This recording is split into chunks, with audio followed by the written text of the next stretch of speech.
morning, everyone. Bonjour tout le monde. Thank you for being here, Chief, Minister of Defense, colleagues. Janice, thank you for that introduction. Hopefully you got my version of it. We're able to read it out. It is a pleasure. There's no better place to have this announcement, this discussion, than the Monk School.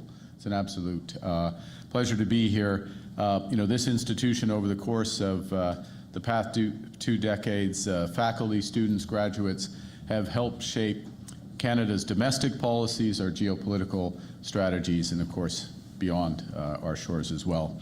And we wanted to make this announcement here because your insights here at Monk have never been in more demand than at this hinge moment in our history. Threats from a more dangerous and divided world are unraveling the rules-based international order. An order that was fused by the settlements at the end of the Second World War and the end of the Cold War, an order on which Canada has relied for longer than many of our lifetimes. And while the consequences of these developments are profound, we have agency. We have agency in determining what comes next. Canada can work towards a new international set of partnerships that are more secure, prosperous, just, and free. We can pursue deeper alliances with stable democracies who share our interests, values, principles, and history. And we can help create a new era of integration between like-minded partners that maximizes mutual support over mutual dependency. A new system of cooperation that promotes greater resilience rather than merely a quest for greater efficiency. Now, we can aspire to such a world, but aspiration without effort is just empty rhetoric. If we want a better world, we will have to make difficult choices and work harder than we've had to in decades. Government must start by fulfilling its most fundamental role, which is to defend Canadians. And the primary focus of my remarks today will be the nature and scale of what that will require in this new age. But first, let me stress that there can be no true security without economic prosperity. And that's one of the many reasons why so much of the energies of Canada's new government is dedicated and will be dedicated to transforming our economy to become the strongest in the G7.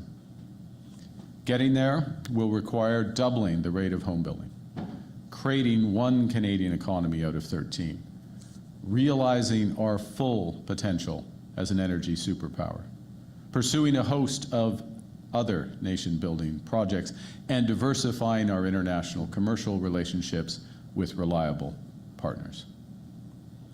None of these goals will come easily or quickly. All will require ambition, collaboration, and yes, on occasion, sacrifice. In a darker, more competitive world, Canadian leadership will be defined not just by the strength of our values, but also the value of our strength. A more confident, united Canada, a stronger Canada can help transform this age of disorder into an era of prosperity for all Canadians. And simply put, if we want a more reliable world, we need a stronger Canada. If Canada came of age at Vimy Ridge, we matured in the decades that followed D-Day. Since the Second World War, Canada has asserted its independence. We forged our own identity and new alliances. Increasingly, we distanced ourselves from the United Kingdom and developed closer ties with the United States. We were by the side of the United States throughout the Cold War and in the decades that followed, when the United States played a predominant role on the world stage. Today, that predominance is a thing of the past. With the fall of the Berlin Wall, the United States became the global hegemon. Its gravitational pull on Canada, always strong, became virtually irresistible and made the U.S. our closest ally and dominant trading partner. But now, the United States is beginning to monetize its hegemony, charging for access to its markets and reducing its relative contribution to our collective security. In parallel, the world's trade routes, allegiances, energy systems, and even intelligence itself are being rewired. Rising great powers are now in strategic competition with America.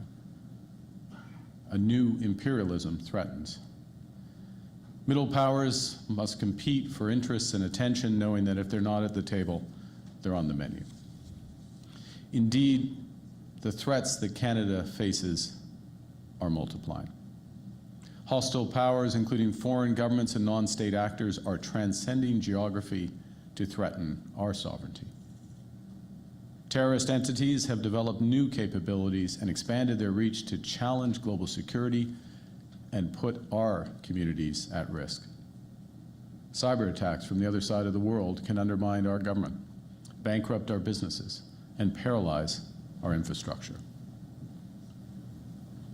Et plus de leur capacité en ce qui a trait In addition to their cybersecurity capabilities, the traditional military capabilities of countries like China and Russia are also expanding. Unfortunately, we can no longer rely on our geographic positioning to protect Canadians in the face of these threats. The long-held view that Canada's geographic location will protect us is becoming increasingly archaic. Threats which felt far away and remote are now immediate and acute. And as our climate changes and the polar ice recedes, Canada's Arctic is becoming more accessible and more vulnerable to commercial and military activity. We've been jolted awake by new threats to our security and sovereignty, including from an emboldened Russia and an assertive China. Russia's barbaric invasion of Ukraine shattered previous assumptions of European post-Cold War security, leading to sharp reappraisals of the costs of collective responsibility, and underscoring how precious and precarious are international law, sovereignty, territorial integrity, and human rights. Disregarding these principles would not only betray our values, but also imperil our nation. When we stand up for territorial integrity, whether it's in Ukraine or West Bank and Gaza, we are also standing up for the territorial integrity of the Canadian Arctic. 10 years ago, Canada's defense spending fell to less than 1% of GDP. It has since doubled in cash terms, but it's still not close enough to face these mounting risks. The brave women and men who are protecting our sovereignty do not have the resources they need for a riskier world. Our military infrastructure and equipment have aged, hindering our military preparedness. I'll give an example or two. Only one of our 4 submarines is seaworthy. Less than half our maritime fleet and land vehicles are operational. More broadly, we're too reliant on the United States. And so for all those reasons, I'm announcing today that Canada will achieve NATO's 2% of GDP target this year, half a decade ahead of schedule.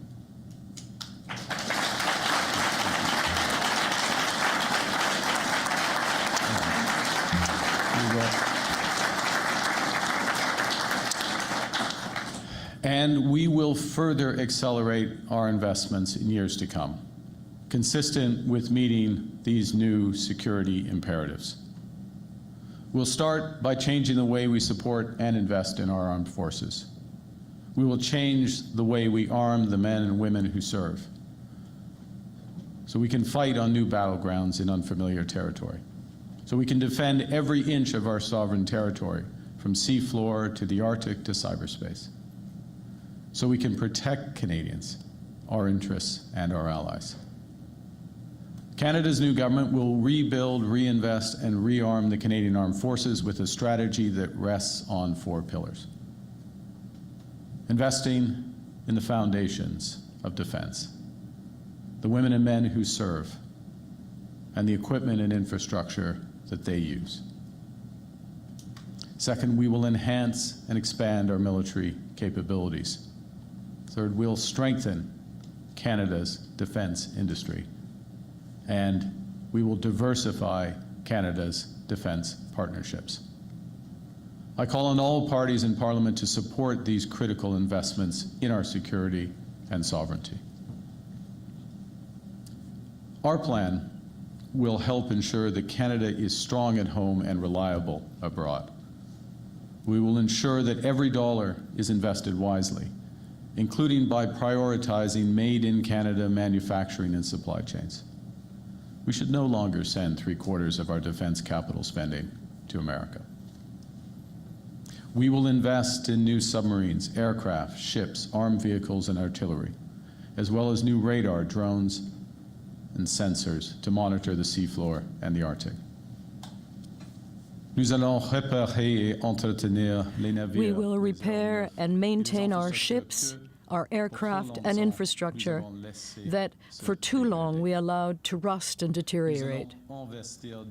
We will invest in satellite technology in order to detect and prevent threats for Canada and its allies.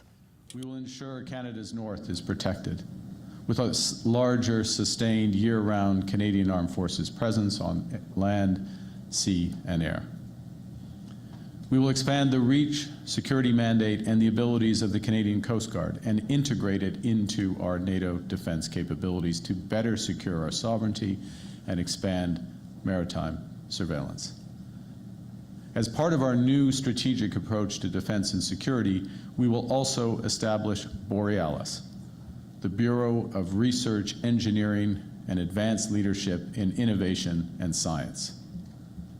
Borealis will advance cutting-edge research in artificial intelligence, quantum computing, and other frontier technologies essential to safeguarding our sovereignty. Nous allons pallier le manque de personnel dans les forces armées canadiennes. We will alleviate the shortage of personnel in the Canadian Armed Forces by modernizing our recruitment process, building new housing on our military bases, and improving access to health and child care services. We will give every member of our armed forces a well-deserved salary increase, which will also contribute to recruitment and retaining personnel. At this very time, the Canadian Armed Forces are fighting wildfires to protect our fellow Canadians and their communities. They defend our coastlines and our waters. They patrol the Arctic and support our allies on the borders of Russia. And they do all of that in difficult conditions and too often with inadequate equipment. They deserve better, and they will have better. In parallel, we are actively seeking to strengthen transatlantic security, particularly by becoming a participant in Rearm Europe. This will help diversify our military suppliers with reliable European partners and integrate the Canadian defense industry as full participants in 150 billion euros of Europe's rearmament program. To these ends, the Canada-EU summit later this month will be more important than ever.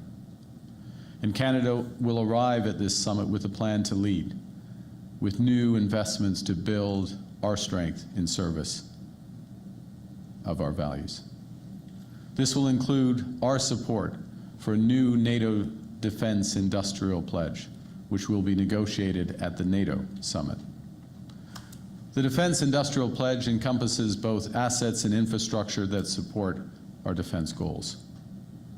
Canada is confident that our economic strategy and our many strategic resources, from critical minerals to cyber, will make major contributions to NATO security. We will support tangible commitments from our allies to provide NATO with the necessary resolve to deter aggression and protect against all adversaries in all domains. Our fundamental goal in all of this is to protect Canadians, not to satisfy NATO accountants. Ce qui va assurer notre sécurité. What will ensure our security and that of all the citizens of NATO countries is tangible progress and not a mathematical calculation. That is the approach that Canada will be advocating and the one we will present to our NATO allies later on this month.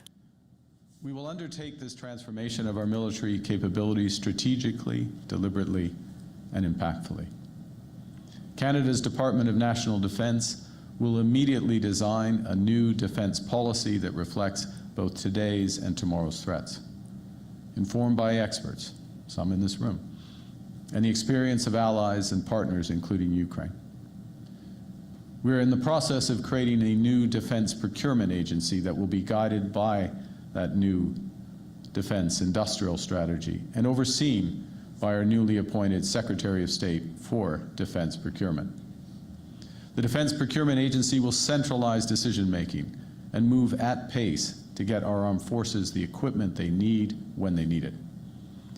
We will ensure that Canadian workers and businesses benefit from the huge increase in defence procurement that will be required, using Canadian steel, Canadian aluminum, Canadian critical minerals, Canadian cyber. Nous allons renforcer nos capacités industrielles. We will increase our industrial capabilities and give ourselves all the necessary tools to respond to our own defense needs and seize the associated opportunities. We will invest more in munitions, including those produced by a whole range of allies. It will be challenging to protect Canada and Canadians against growing and changing threats, all while building a stronger Canadian economy. But these are the imperatives of a more dangerous world. And as His Majesty the King reminded us just 2 weeks ago, our greatest challenges present immense opportunities.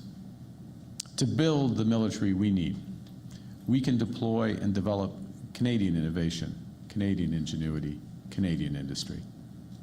The transformation of our military capabilities can help with the transformation of our economy. Today, national defense already accounts for over 275,000 direct and indirect jobs across the country in over 3,000 communities, every province, every territory. Our renewed commitment to defense will create tens of thousands of more fulfilling, high-paying careers for Canadian workers. It will create enormous opportunities for Canadian businesses, yes, in the defense sector, but across a link of supply chains, from the production of the raw materials, steel and aluminum, to the truckers and rail workers who ensure their transit, to those who transform those materials into equipment, weapons, ammunition, vehicles. It will help drive innovation in sectors including AI, quantum, and cyber. It will safeguard Canada, as well as our interests and allies abroad. It will build Canada strong. Nous allons assurer notre sécurité dans un We monde qui a will été ensure our profondément security transformé. in a world that has been deeply transformed. We will create good careers and prosperity across Canada. And in so doing, we will also protect that prosperity, protect our quality of life, and protect our way of living. Throughout Canada's history, there have been turning points where the world's fortunes were in the balance. That was the case at the start of the Second World War, just as it was at the end of the Cold War. And each time, Canada chose to step up, to assert ourselves as a free, sovereign, and ambitious nation, to lead on the path of democracy and freedom. And we are once again at such a hinge moment. Il est temps pour le Canada de tracer sa It is time for propre voie. Canada to chart its own path and to assert itself on the international stage. It is time to defend our values with those who share them. It is time to share with the world a distinctive approach and vision. To act with urgency, with force, with determination. As the world grows more dangerous, Canada will ensure our country is protected from coast to coast to coast, while creating higher paying jobs across the land. Canada will lead with the values the world respects, the resources the world wants, an economy that leads the G7. We will build a strong, secure, and sovereign future for all Canadians and for all time. Thank you very much. Merci beaucoup.